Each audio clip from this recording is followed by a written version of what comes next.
Fred Espenak is one of the world's authorities on eclipses. He works at NASA's Goddard Space Flight Center in Greenbelt, Maryland. He uses computers to make predictions on thousands of eclipses, and he runs NASA's official website on eclipses. These accomplishments and his participation in dozens of eclipse expeditions have earned him the nickname Mr. Eclipse.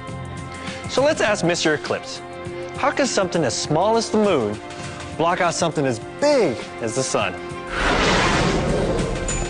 Good question, Derek. A total eclipse of the sun is one of the most awe-inspiring sights in all of nature, and it's all made possible due to the unique geometry in the distances and sizes of the sun and moon as seen from the Earth.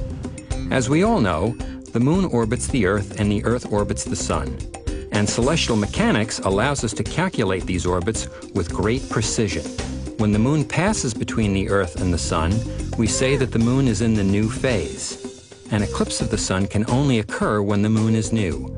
However, not all new moons produce a solar eclipse. The moon's orbit around the Earth is tilted about 5 degrees to the plane of the Earth's orbit around the sun. As a result, the moon spends most of its time either above or below the Earth's orbital plane. The moon passes through the plane only twice during each of its orbits. If the moon also happens to be in a new moon phase when it crosses Earth's orbital plane, then a solar eclipse will occur. Most eclipses are partial because new moon takes place just before or after the moon crosses the orbital plane. But if the timing is right, a total eclipse of the sun occurs just as the center of the moon passes directly in front of the center of the sun.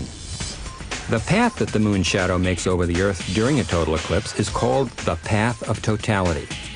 To see a total eclipse, you must be in the path of totality. As a total solar eclipse begins, a ghostly silhouette looms into view, framed by a white glow that creates a halo around the darkened sun.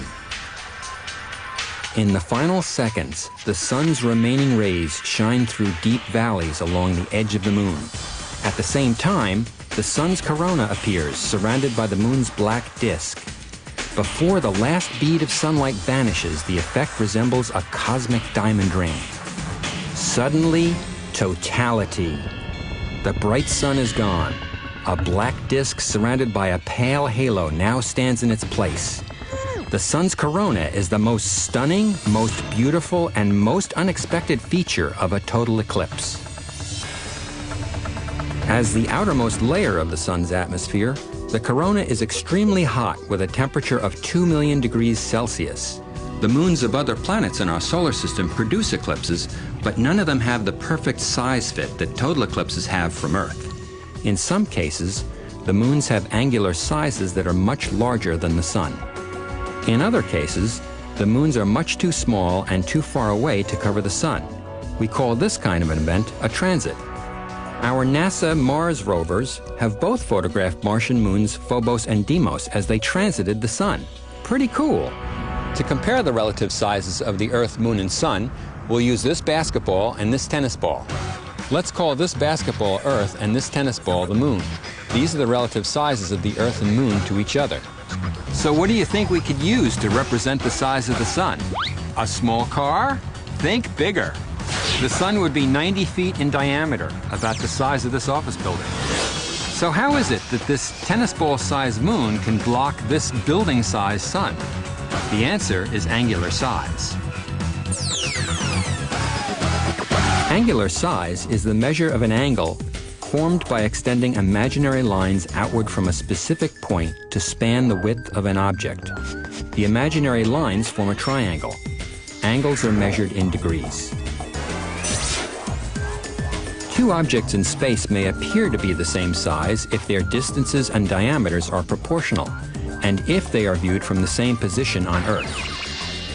The diameter of the Sun is 400 times larger than the diameter of the Moon, but the Sun is also 400 times further away from the Earth than the Moon is from our planet. If you extend imaginary lines that span these two objects to our viewpoint on Earth, you can see that two similar triangles are formed. The angles formed at the viewpoint are the same for both objects, making the angular size of these objects equal.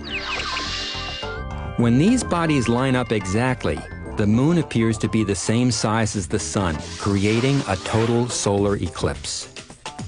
This fortunate coincidence is responsible for the perfect fit of the total solar eclipse, one of the most spectacular events you can possibly witness in our solar system.